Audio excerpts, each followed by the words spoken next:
I'm here with Omar. He's going to show us some more products from ColdZone. Yeah. So this is our new EcoNet Evaporator Controller. We just launched it last month. It replaces our previous controller that we launched back in 2018.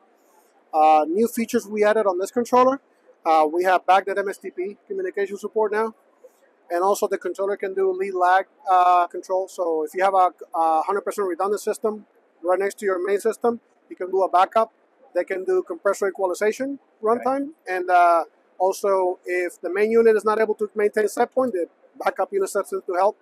And it's all handled via communication between the two evaporator controllers.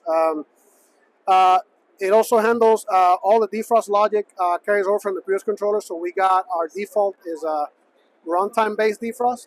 And then we have adaptive defrost as well as an option, where the controller monitors conditions in the coil and valve position over time to see if the coil needs defrosting or not. Also, since this is a new controller we'll be offering now, so it's also backwards compatible on older systems that were using the previous controller, so all the same harnesses and connectors will still work. So if we insert a replacement board with the new controller, they can just drop it in, adjust a couple settings, and they're back up and running again. Everything, so the main interface is through this display here, and here's where you see your temperatures, pressures. You can also adjust set points.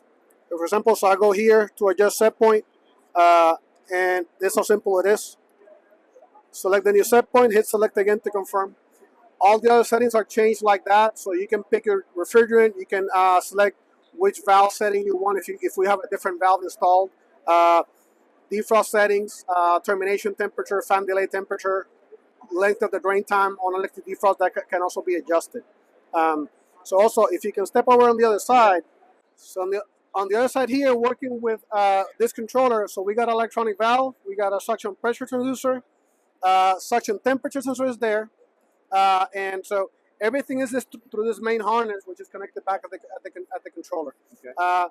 And then in this example as well, this is as close to production of an A2L model evaporator for the new requirements. So right here we have our leak detector, the little black box there. Okay. So that is wired to the controller, and then if we can go back over here. So for A2L mitigation requirements, so we have the leak detector in combination with a couple of additional relays. One relay is going to the controller itself. So if there's a leak, that's what signals the controller to go to alarm, keep the fan running. The other relay would be for the circuit for the liquid and solenoid that will be field installed to basically shut off flow to the evaporator. And that's how the mitigation would be handled. And also, again, so just our basic setup, evaporator condenser unit. As far as installation, this is the basic package.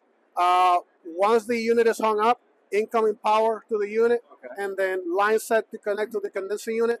And after that, it's just configuring the controller to get the unit to run. And it looks very user-friendly and a good interface. Yeah. For sure. Yeah.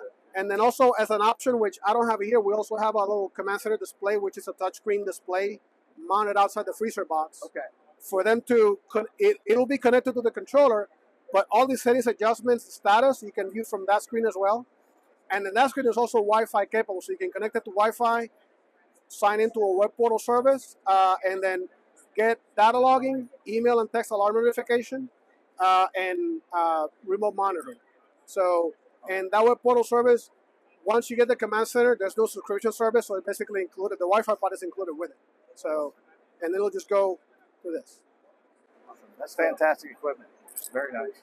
Well, thank you, Omar, so much for allowing us to come by. Sure. If we can help you with any of the ColdZone products, contact one of your local eSource Miller reps, and we'll be glad to help you out.